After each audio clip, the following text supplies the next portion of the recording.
Imagine this, आप एक successful retailer business के ओनर हैं। हर दिन आपको फर्नीचर, ऑफिस सप्लाईज और टेक्नोलॉजी जैसे अलग अलग कैटेगरीज के प्रोडक्ट्स मैनेज करने होते हैं। सेल्स तेज हो रही है, लेकिन महीने के आखिरी में प्रॉफिट नंबर्स एक्सपेक्टेशन से मैच नहीं कर रहे। आप सोच रहे हैं कुछ प्रोडक्ट्स गड़बड़ कर रहे हैं, बिक रहे हैं, पर प्रॉफिट नहीं बन रहा है, जबकि दूसरे स्टेडली काम कर रहे हैं। जानना पहचानना लग रहा है थोड़ा सा। तो यहाँ टैबलू आपका डेटा डिटेक्टिव बनकर आता है। सिर्फ कुछ क्लिक्स में आप छुपी हुई पैटर्न डिस्कवर कर सकते हैं, सेल्स और प्रॉफिट के बीच का रिलेशन समझ सकते हैं, और एग्जैक्ट वैसे ही प्रोडक्ट कैटेगरीज आइडेंटिफाई कर सकते हैं जो प्रॉफिट के नीचे खींच रही है।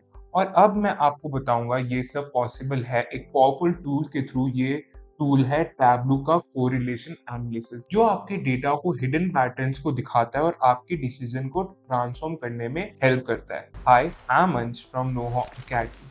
आज की वीडियो में हम देखेंगे कि कैसे सैंपल सुपरस्टोर डेटा सेट को टैबलू में कैसे लोड करें। फिर हम देखेंगे स्कैटर प्लॉट कैसे बनाए रिलेशनशिप विजुलाइज करने के लिए। फिर हम देखेंगे ट्रेंड लाइन कैसे ऐड करें पैटर्न आइडेंटिफाई करने के लिए। फिर हम देखेंगे कोरिलेशन कोएफिशिएंट कैसे कैलकुलेट करें और समझे। और फिर एनालिसिस को फिल्टर और टूल टिप्स के साथ कैसे इनहांस करें। चलिए स्टेप 1 हम शुरू करते हैं सैंपल सुपरस्टोर डेटा सेट से। चलिए टैबलू में काम शुरू करते हैं। सोचिए आप एक बिजनेस ओनर है और आपको समझना है कि आपके सेल्स और प्रॉफिट का क्या कनेक्शन है। इसको समझने के लिए हम यहाँ पर सैंपल सुपरस्टोर डेटा सेट का हेल्प करेंगे। जो ये मेरा सैंपल सुपरस्टोर डेटा सेट है, यहाँ यूज करेंगे। टैबूल ओपन कीजने के बाद जो ये सैंपल सुपरस्टोर डेटा कनेक्ट कीजिए और जो ऑर्डर डेट है उसको कैनवस पे अपना ड्रैग कीजिए। ड्रैग करने के बाद उससे शीट 1 पे जाइए। ये शीट 1 है मेरा।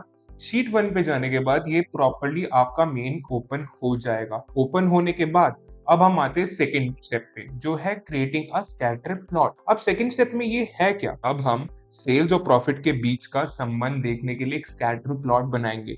ये हमें ये समझाने में मदद करेगा कि क्या ज्यादा सेल्स के मतलब हमेशा ज्यादा प्रॉफिट होता है या कहीं ट्विस्ट है इन चीजों में। तो इसको बनाने के लिए हमें सेल्स को कॉलम शेल पे ड्रैग करना होगा। तो हमारा यहाँ पर ये रहा सेल्स, हमें सेल्स को कॉलम शेल्फ में ड्रैग करना होगा, जो हमने कर दिया। ये एक्स एक्सिस सेट करेगा जो आपके रेवेन्यू को दिखाता है। हमें प्रॉफिट को रो में शिफ्ट करना है। ये मेरा प्रॉफिट, इसे मैं रो में डाल देता हूँ। देखिए तो ये क्या करता है, प्रॉफिट डालने के बाद ये वाई एक्सिस सेट करेगा जो आपकी कॉस्ट के बाद का अर्निंग दिखाता है। हर एक डॉट ग्राफ में एक ऑर्डर को रिप्रेजेंट करते हैं। हमारा एक ही डॉट है जिसमें प्रॉफिट और सेल्स दोनों डिफाइन हो रही है। अब यहाँ हम क्या ऑब्जर्व करते हैं, अभी के लिए ये एक सिंपल स्कैटर प्लॉट है। चलिए इसे और इंटरेस्टिंग बनाते हैं थोड़ा। तो इसे और इंटरेस्टिंग बनाने के लिए जो मेरा यहाँ पर कैटेगरी फील्ड है ये वाला, इसे हम कलर कार्ड पे ड्रैग करेंगे। तो ये मेरा कलर कार्ड पे ड्रैग हो गया। अब मैं यहाँ पर देखूंगा तो देखिए कैटेगरी वाइज मेरे को प्रोडक्ट और सेल्स बताएगा। देखा कितना इजी है, डॉट अलग अलग कलर्स में दिख रहे हैं जो प्रोडक्ट कैटेगरी को रिप्रेजेंट करते हैं। जैसे फर्नीचर के डॉट हाई सेल्स पर हैं, ठीक है।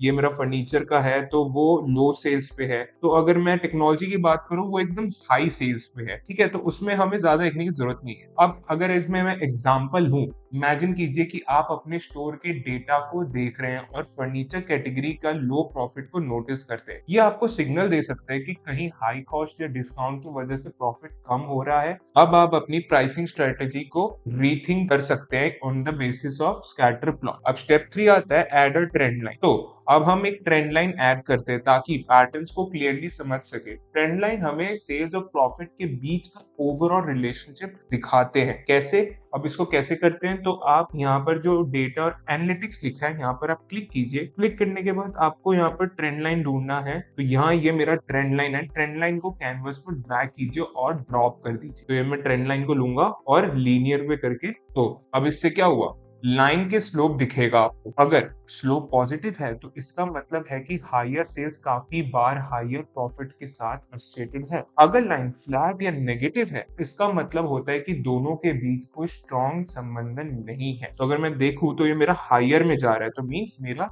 अच्छा चल रहा है। तो अब ट्रेंड लाइन पर राइट क्लिक अगर मैं करूंगा, राइट क्लिक करने के बाद ये डिस्क्राइब ट्रेंड लाइन है। डिस्क्राइब ट्रेंड लाइन पे क्लिक कीजिए। क्लिक करने के बाद क्या होगा, यह इंटरेस्टिंग डेटा मिलेगा जैसे स्लोप और आर स्क्वायर्ड वैल्यू।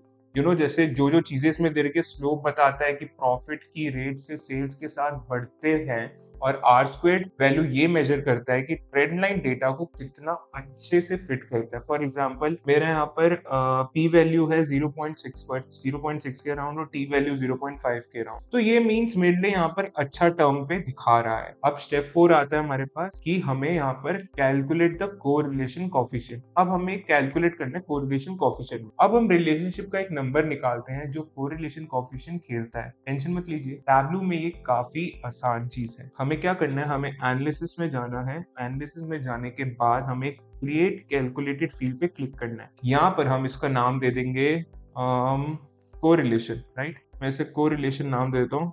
कोरिलेशन नाम दे दिया। अब हम यहाँ पर फॉर्मूला टाइप करेंगे जो होगा core sales by profit and okay, ये मैंने यहाँ पर कर दिया। ये फॉर्मूला कोरिलेशन कोएफिशिएंट कैलकुलेट करेगा जो -1 और 1 के बीच होता है। देखिए इसका मतलब ये है कि अगर मेरा 1 आया तो परफेक्ट पॉजिटिव कोरिलेशन, सेल्स बढ़ती है तो प्रॉफिट भी बढ़ता है। 0 आया तो नो कोरिलेशन, मतलब सेल्स और प्रॉफिट एक दूसरे को इफेक्ट नहीं करते। अगर -1 आया तो मतलब परफेक्ट नेगेटिव कोरिलेशन है। हायर सेल्स के साथ लोअर प्रॉफिट होते हैं, ये रेयर है लेकिन पॉसिबल भी है। अब अगर मैं अपने डेटा में जाके जो कोरिलेशन वाला मेरा फील्ड है इसे मैं अगर करूं, इसे मैं ड्रैग करूंगा, तो यहाँ पे मैं ड्रैग कर दूं, तो देखिए अगर मैं इसे ड्रैग करूं तो हमें क्या दिखता है। मेरे केस में कोरिलेशन 0.5 के आसपास है जो स्ट्रॉन्ग पॉजिटिव रिलेशनशिप को इंडिकेट करता है। ये कंफर्म करता है कि सेल्स बढ़ने से प्रॉफिट बढ़ता है, लेकिन हर केस में नहीं, हर केस में नहीं होता। अब हमारे पास स्टेप 5 आता है इनहैंस करना, एनालाइज कैसे। फाइनली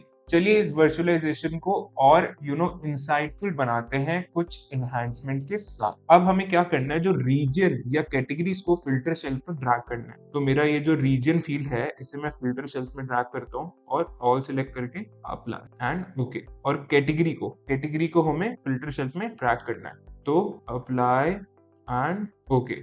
नाउ ये करने के बाद मैं इसे शो फिल्टर कर दूंगा, शो फिल्टर। तो अब इससे आप स्पेसिफिक एरियाज या प्रोडक्ट पर फोकस कर सकते हैं। फॉर एग्जांपल अगर आप रीजन फिल्टर करेंगे तो आप देख सकते हैं कि ईस्ट और वेस्ट रीजन में, अगर मैं देखूं, सेंट्रल हटा देता हूं और साउथ हटा देता हूं, ईस्ट और वेस्ट रीजन में के साथ ट्रेंड अलग कैसे है, एकदम आप देख सकते हैं ट्रेंड कैसे अलग हो चुका है। कितना इंटरेस्टिंग बन चुका है ये पूरा। चलिए अब ये देखते हैं कि हम इस वीडियो में क्या क्या देखा। हमने ये देखा कि कैसे हम सैंपल सुपरशो डेटा सेट को टैबलू में कैसे लोड करें।